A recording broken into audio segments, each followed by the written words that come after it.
Hello good morning everyone. Madhya Pradesh के daily current affairs में हम बात करेंगे आज 4 नवंबर के सारे महत्वपूर्ण करंट अफेयर्स के बारे में। वीडियो को स्टार्ट करने से पहले कल 2 प्रश्न हमने पूछे थे, उनके आंसर्स की बात करेंगे। मध्य प्रदेश में बाघ की गुफाएं किस स्थान के समीप हैं? तो ये धार जिला जो है, वहाँ धार जिले के समीप हैं ये बाघ की गुफाएं।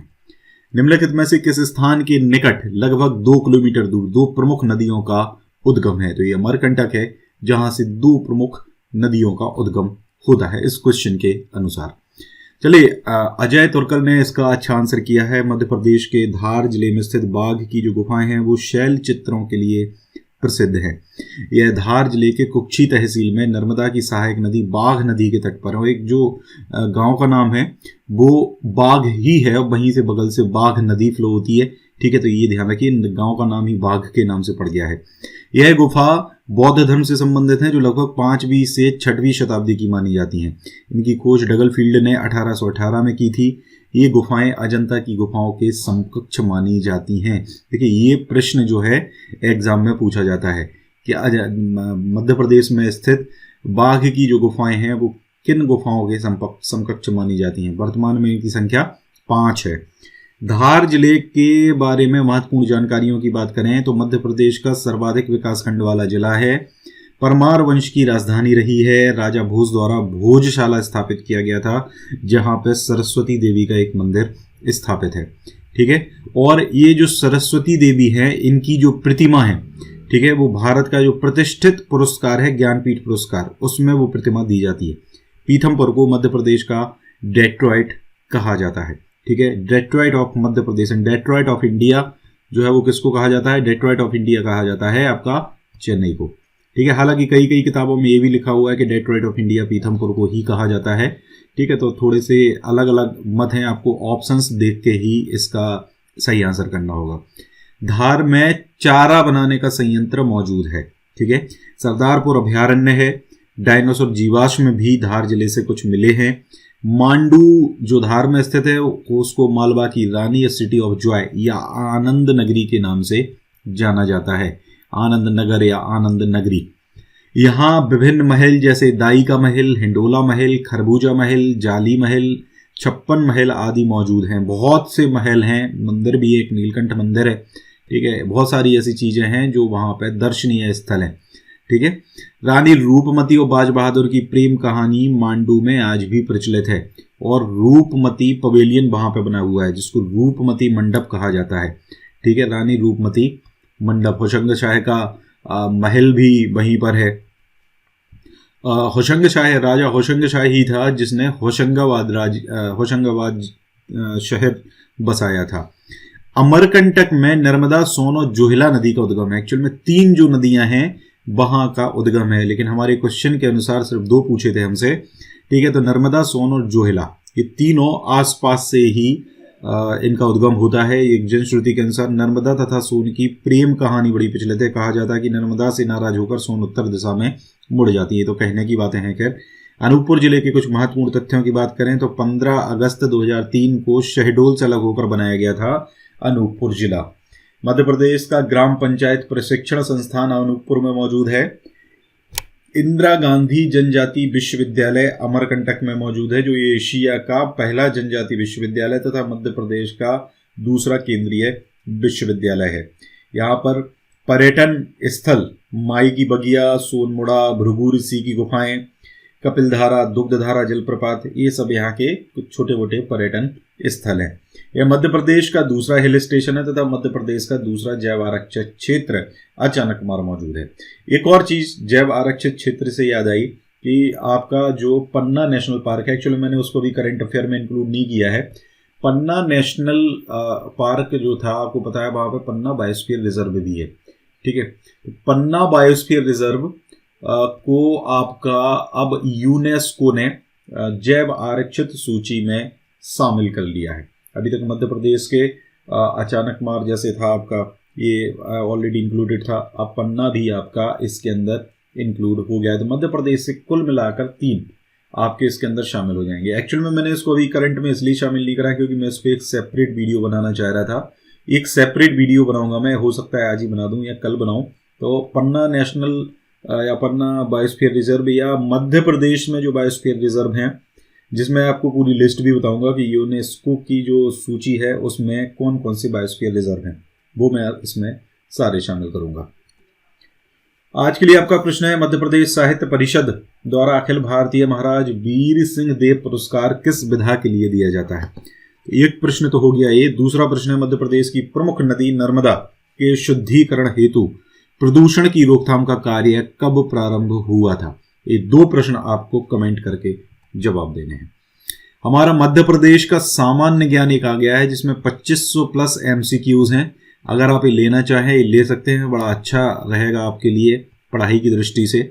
इसके अलावा जुलाई तक का हमारा करंट अफेयर अवेलेबल है। कल या परसों तक आपको अगस्त का जो करंट अफेयर है वो भी दे दिया जाएगा। उसके अंदर 5 से 7 दिन के अंदर आपको सितंबर का भी मिल जाएगा, और इसी महीने आपको जो अक्टूबर का करंट अफेयर है वो मैं दे दूंगा। यानी ये तीनों कवर अप आपके हो जाएंगे। इसके अलावा ये पुराना कंटेंट है जिसमें अर्धवार्षिकांक हमारा अवेलेबल है जनवरी से लेकर जून तक, यानी पूरा जनवरी से लेकर जुलाई तक का जो करंट अफेयर है वो इन 2 पार्ट्स में अवेलेबल है। अगर आप लेना चाहें तो इस नंबर पर व्हाट्सएप कर सकते हैं। नीचे डिस्क्रिप्शन में आपको लिंक मिल जाएगी वीडियो के, वहां से भी आप डाउनलोड कर सकते हैं।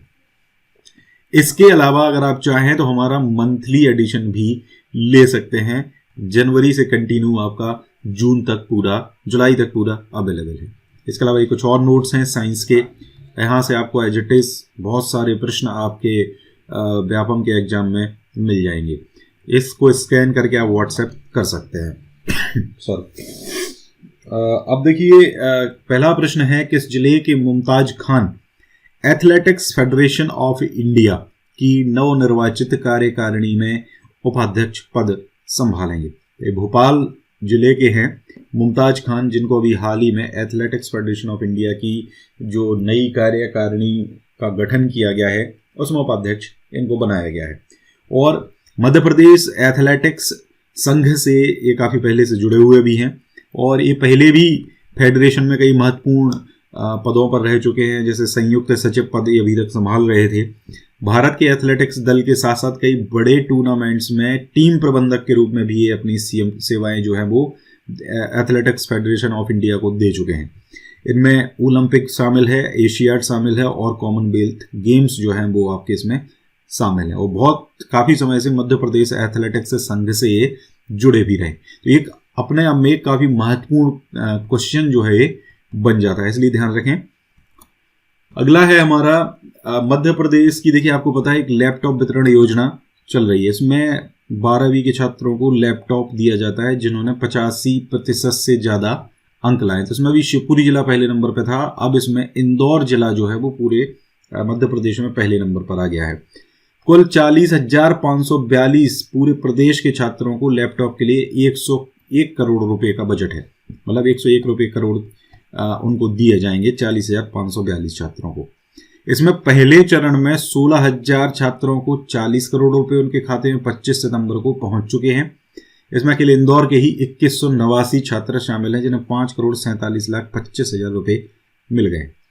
मुख्यमंत्री की घोषणा के बाद 12वीं परीक्षा में 85% से ज्यादा अंक लाने वाले जो मेधावी छात्र हैं उनको लैपटॉप देने की योजना थी। ठीक है, तो ये है आपका। आगे बात करेंगे, हाल ही में मध्य प्रदेश के मुख्यमंत्री ने शौर्य के क्षेत्र में कौन सा पुरस्कार दिए जाने की घोषणा की है। हालांकि हो सकता है उपचुनाव हैं तो ये वोट बैंक की राजनीति हो, या हो सकता है उन्होंने कह दिया है तो हो सकता है इसका गठन भी किया जाए।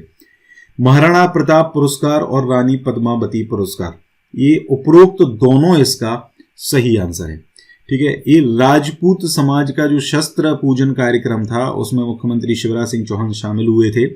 वहां पर उन्होंने 2 प्रमुख घोषणाएं करी हैं, 3 प्रमुख घोषणाएं करी हैं एक्चुअल में। उनमें से पहली थी जो पद्मावत फिल्म प्रदर्शन के दौरान राजपूत समाज के जो लोग हैं उनके ऊपर जो मुकदमे लगाए गए हैं उनको मुकदमे वापस उनके लिए जाएंगे, सभी लोगों के मुकदमे वापस लिए जाएंगे। इसके अलावा अगले वर्ष के पाठ्यक्रम में रानी पद्मावती के शौर्य को शामिल करने की घोषणा करी है। तो ये फैक्ट जो है इंपॉर्टेंट हो जाता है।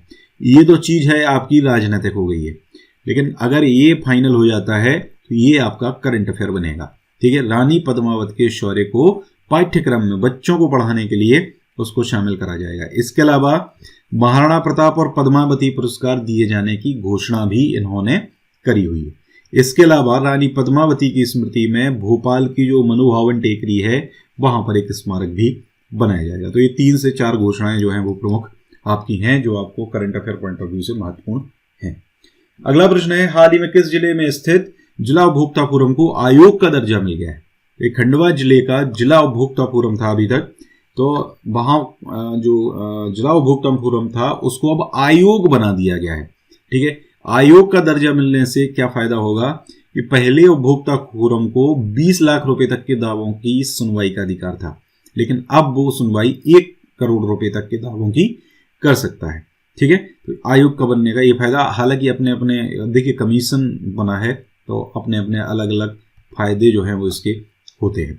अभी 20 लाख रुपए से अधिक के विवाद में राज्य आयोग भोपाल जाना पड़ता था। ठीक है, राज्य आयोग कहां पर है आपका? भोपाल में। उपभोक्ता फोरम का जो राज्य आयोग है वो भोपाल में।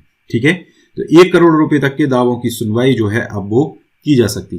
तो खंडवा में जो आपका जिला उपभोक्ता फोरम है उसको आयोग का दर्जा भी हाल में दिया गया है। एक और वेरी मोस्ट इंपॉर्टेंट क्वेश्चन, ये एक्चुअल में केंद्रीय जल शक्ति मिशन जो है इसने खंडवा जिले को देश के 3381 जिलों में best district revival of river का अवार्ड दिया है। यानी केंद्रीय जल शक्ति मंत्रालय का ये अवार्ड है और ये अवार्ड दिया गया है 3381 जिलों में खंडवा जिले को। और ये अवार्ड दिया गया है कावेरी नदी के पुनर्जीवन के लिए प्रदान किया गया है। मतलब कावेरी नदी को फिर से बहा दिया है। ठीक है, सूख जाती है और एक्चुअल में नदी पुनर्जीवन योजना जो है वो चल रही है। नदी पुनर्जीवन योजना में ऐसी नदियों को टारगेट करा जाता है जो नदियां बरसात के समय तो काफी भरी होती हैं, लेकिन बरसात जैसे ही खत्म होती है वैसे ही उन नदियों का पानी जो है वो सूखने लगता है। तो अत्यधिक भूजल के दोहन, जल संरक्षण व संवर्धन का अभाव, सूखा, भूजल स्तर में कमी, ग्राम पंचायतों में पेयजल की समस्या होने से जिले में कावेरी नदी सूख गई थी। 54 किलोमीटर लंबी कावेरी नदी है, 6 महीने भी पानी इसमें नहीं रह पाता था। अब नदी के पुनर्जीवन से वह 12 महीने बहने लगेगी। नदी का जलस्तर 1 साल में 1.59 मीटर बढ़ गया है। यही नहीं, पुनर्जीवन से सिंचाई का रकबा भी 3.5 लाख हेक्टेयर बढ़ गया है। तो ये पूरी कहानी है इसकी। तो कावेरी नदी, आप इस कावेरी नदी को उस कावेरी नदी से कंफ्यूज ना करें। एक छोटी सी नदी है, मात्र 54 किलोमीटर लंबी ये नदी है। बात करें तो इसका जो उद्गम होता है कावेरी नदी का, जो जनपद पंचायत है खंडवा की, खंडवा जनपद पंचायत की जो ग्राम पंचायत है कवेश्वर, इसका नाम ही कवेश्वर इसलिए पड़ा है क्योंकि यहां से कावेरी नदी का उद्गम होता है। नदी का समापन जो है वो पुनासा के इंदिरा सागर बांध में हो जाता है। लंबाई है 54 किलोमीटर। कैचमेंट एरिया यानी बेसिन, नदी का बेसिन जो है वो कितना है? 47,091 हेक्टेयर मीटर। अब देखिए, नदी को पुनर्जीवित करने और जलस्तर बढ़ाने के लिए फरवरी 2019 में, ठीक है, फरवरी 2019 में मनरेगा के तहत जिले की कावेरी नदी का चयन किया गया था। राष्ट्रीय स्तर पर उपलब्धि के बाद अब जिले ने 15 किलोमीटर लंबी एक और नदी रूपा रेल को भी प्रोजेक्ट में शामिल किया है। ये नदी का नाम तो आप याद रख ही लो कि भैया खंडवा की नदी है रूपा रेल। तो इसको भी अब इस जल शक्ति मंत्रालय की नदी पुनर्जीवन योजना के तहत शामिल कर लिया गया है। तो कावेरी नदी का जो है सो वो हो ही चुका है। ये पूरी कहानी थी भैया आपकी इस करंट अफेयर की। तो वीडियो को यहीं फिनिश करते हैं। वीडियो अगर अच्छा लगा है तो लाइक कर दीजिए, शेयर कर दीजिए वीडियो को और कमेंट कर दीजिए। Thank you very much.